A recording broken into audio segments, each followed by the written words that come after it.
Welcome back to Dronacharya IAS YouTube channel. This is our latest news update program. और आज इस video में हम बात करेंगे न्यूक्लियर वेस्ट मैनेजमेंट के बारे में। रिसेंटली न्यूक्लियर एनर्जी और न्यूक्लियर वेस्ट का जो इशू है ये काफ़ी ज़्यादा न्यूज़ में है और इसकी एक बड़ी वजह ये है कि इंडिया का जो न्यूक्लियर प्रोग्राम है उसमें हमने एक सिग्निफिकेंट माइलस्टोन अचीव किया है। वो कैसे? देखिए, इंडिया का न्यूक्लियर प्रोग्राम एक 3 स्टेज प्रोग्राम है और रिसेंटली हमारे सेकंड स्टेज को एक बहुत बड़ा बूस्ट मिला है क्योंकि इंडिया में पहला first indigenous fast breeder reactor को कलपक्कम तमिलनाडु में इसकी कमेंसमेंट हुई।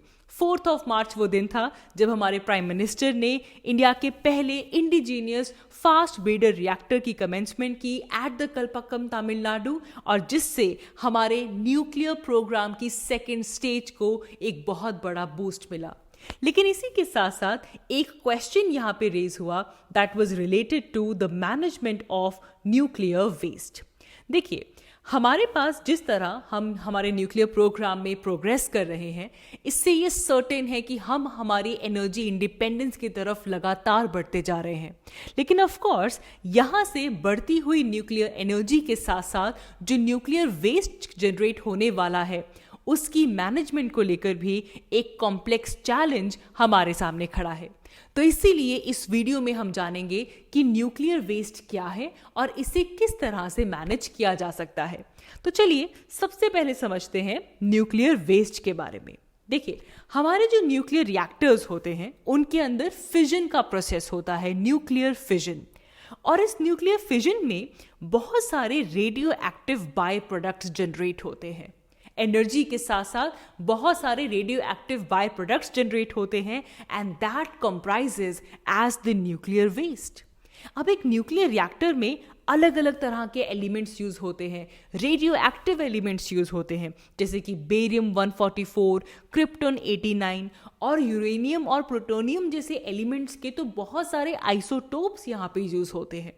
तो जब भी न्यूक्लियर रिएक्टर में कोई फिजन रिएक्शन होता है तो उससे जो बाय प्रोडक्ट्स निकलते हैं वो भी रेडियो एक्टिव होते हैं और ये बाय प्रोडक्ट्स बनाते हैं न्यूक्लियर वेस्ट।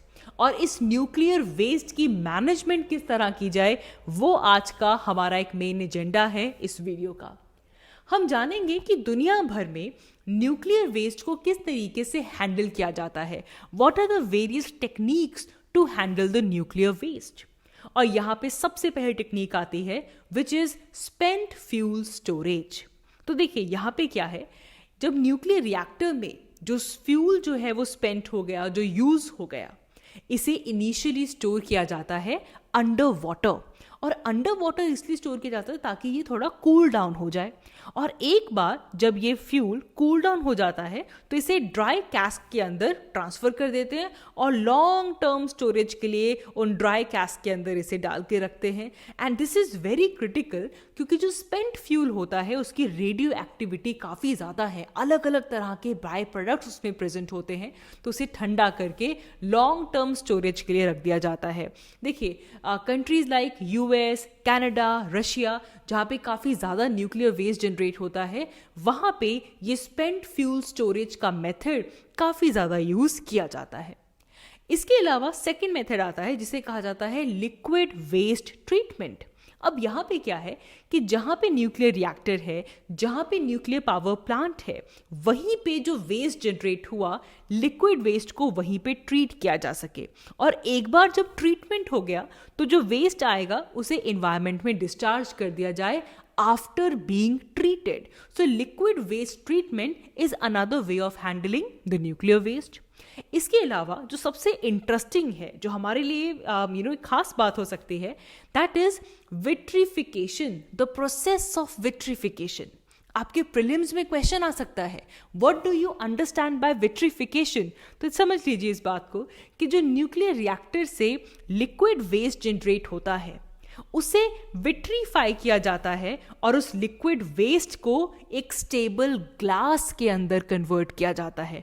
तो इसको लिक्विड से लिक्विड का ग्लास में बनना और उस ग्लास को लॉन्ग टाइम के लिए स्टोर करना, इस प्रोसेस को कहा जाता है विट्रीफिकेशन। तो सिंपल बात क्या है, न्यूक्लियर लिक्विड वेस्ट को ग्लास में कन्वर्ट करना, इस प्रोसेस को कहा जाता है विट्रीफिकेशन। So that's important.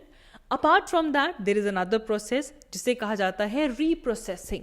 ये इंडिया में काफ़ी इंपॉर्टेंट है। हमारे जो प्लांट्स हैं, न्यूक्लियर रिएक्टर्स हैं एट त्रोम्बे, तारापुर और कलपक्कम में, वहाँ पे रीप्रोसेसिंग के ऊपर फोकस किया जाता है। बेसिकली जो न्यूक्लियर वेस्ट हमारे पास आता है उसमें फिजाइल मटेरियल और नॉन फिजाइल एलिमेंट्स को सेपरेट किया जाता है। जो भी फ्यूल स्पेंट हो गया, स्पेंट फ्यूल जो हमारे पास आया, उसमें से फिजाइल मटेरियल और नॉन फिजाइल एलिमेंट्स को सेपरेट किया जाता है और जो भी वैल्यूएबल एलिमेंट्स होते हैं उनको दोबारा यूज़ किया जाता है। तो यहाँ पे रीप्रोसेसिंग की जाती है स्पेंट फ्यूल की। ठीक है, तो देखिए ये कुछ हमारे पास टेक्निक्स हैं। अपार्ट फ्रॉम दैट एक लास्ट रिजॉर्ट आता है जिसे हम कहते हैं जियोलॉजिकल डिस्पोजल। अब जियोलॉजिकल डिस्पोजल में क्या है, कुछ एक्सपर्ट्स का ये मानना है कि जो न्यूक्लियर वेस्ट जनरेट हुआ उसे अंडरग्राउंड बहुत ही स्टेबल जो जियोलॉजिकल फॉर्मेशंस हैं, कहीं पे जहाँ पे बिल्कुल स्टेबल जियोलॉजिकल स्ट्रक्चर्स हैं, ज़्यादा वहाँ पे अर्थक्वेक्स नहीं आते, वोल्केनिक एक्टिविटी का जोन नहीं है, ज़्यादा डिसरप्शंस जहाँ पे नहीं होती हैं, उन स्टेबल जियोलॉजिकल फॉर्मेशंस में बहुत deep underground in nuclear waste को बरी कर दिया जाए। इस वेस्ट को कंटेनर्स में प्रॉपरली सील करके इनको ग्रेनाइट और क्ले की फॉर्मेशंस में बरी कर दिया जाए जहाँ पे ह्यूमन एक्टिविटी बिल्कुल भी ना हो। Away from human activity, buried underground, that is called as geological disposal. तो न्यूक्लियर वेस्ट को हैंडल करने के लिए ये कुछ इंपॉर्टेंट टेक्निक्स हैं। अब देखिए न्यूक्लियर वेस्ट हैंडलिंग इतनी इंपॉर्टेंट इसलिए है बिकॉज न्यूक्लियर वेस्ट एक बड़ा चैलेंज और हमारे लिए एक बड़ा कंसर्न है। सबसे बड़ी बात तो ये है कि अगर इस वेस्ट को सही तरीके से मैनेज नहीं किया गया, इसकी इम्प्रॉपर मैनेजमेंट की वजह से आसपास के एरिया में जो वाटर रिसोर्सेज हैं उन सब की कंटामिनेशन हो सकती है। और हमारे पास इसके एग्जाम्पल्स भी हैं, हुआ भी है। जर्मनी के ऐसे सेकेंड सॉल्ट माइन में कंटामिनेशन हुई, न्यूक्लियर वेस्ट स्टोरेज का वहाँ पे मिसमैनेजमेंट हुआ। तो इन्वायरमेंटल रिस्क बहुत बड़ा आता है जब हम न्यूक्लियर वेस्ट की बात करते हैं। और साथ ही में ये जो यहाँ पे भी न्यूक्लियर वेस्ट को स्टोर किया जाता है, वहाँ पे सेफ्टी को मेंटेन करना, सेफ्टी कंसर्न्स बहुत इंपॉर्टेंट हैं, क्योंकि अगर थोड़ी सी भी सेफ्टी मेजर्स में चूक हुई तो अगेन जो रेडियो एक्टिव एलिमेंट्स हैं वो रिलीज हो सकते हैं। ऐसे इंसिडेंट्स हुए हैं। तो इसीलिए न्यूक्लियर वेस्ट स्टोरेज साइट्स के ऊपर सेफ्टी को काफ़ी ज़्यादा मेंटेन करके रखना अपने आप में एक बड़ा चैलेंज और एक बड़ा कंसर्न है। एंड देन जब हम बात करते हैं ना न्यूक्लियर एनर्जी की और न्यूक्लियर वेस्ट मैनेजमेंट की, तो यहाँ पे कॉस्ट एक बहुत बड़ा फैक्टर है, क्योंकि जितना हमारे पास cost of production nuclear energy में आता है उसका एक बहुत सिग्निफिकेंट पोर्शन सिर्फ और सिर्फ न्यूक्लियर वेस्ट की मैनेजमेंट में जाता है। सो इवन कुछ अप्रॉक्सीमेशन है कि अगर हम वेस्ट मैनेजमेंट की बात करें तो it has a huge impact on cost of production. तो इसीलिए कॉस्ट एक बहुत बड़ा रोल प्ले करती है when it comes to the nuclear energy and along with the nuclear waste management. अब देखिए ये तो चैलेंजेस हैं, कंसर्न्स हैं। इंडिया लगातार अपने न्यूक्लियर एनर्जी प्रोग्राम की प्रोग्रेस की तरफ जाता जा रहा है। हम हमारे सेकंड स्टेज को एक बूस्ट के साथ इनिशिएट कर चुके हैं। तो इंडिया किस तरह एट टाइम अपना न्यूक्लियर वेस्ट मैनेजमेंट कैसे करता है, इसका आइडिया भी हमें होना चाहिए। देखिए एक है हमारे पास ऑन साइट स्टोरेज। तो जो भी पावर स्टेशंस हैं वहाँ पे जो न्यूक्लियर वेस्ट जनरेट होता है उसे ट्रीट किया जाता है और वहीं पे उन्हीं पावर स्टेशंस में उन्हें स्टोर किया जाता है। अब देखो हमारे पास ये डिस्कशन क्यों आई, क्योंकि इंडिया में हमारा प्रोटोटाइप फास्ट ब्रीडर रिएक्टर की शुरुआत हुई। लेकिन ये जो हमारा फास्ट ब्रीडर रिएक्टर का प्रोजेक्ट है ना, इसका एक बड़ा एम है कि देखो फास्ट ब्रीडर रिएक्टर टेक्नोलॉजी से भी कितना वेस्ट जनरेट होने वाला है, इस वेस्ट को सही से मैनेज किया जाए। तो एक अप्रोच तो ये है कि on site storage nuclear waste की जाती है। Also we adhere to international atomic energy agency. हम IAEA के जो सेफ गार्ड्स हैं हम उसे अडेयर करते हैं। हम इंश्योर करते हैं कि इंडिया में न्यूक्लियर मटेरियल की, न्यूक्लियर वेस्ट की सेफ और सिक्योर हैंडलिंग हो। So we respect those safeguards, we respect those guidelines.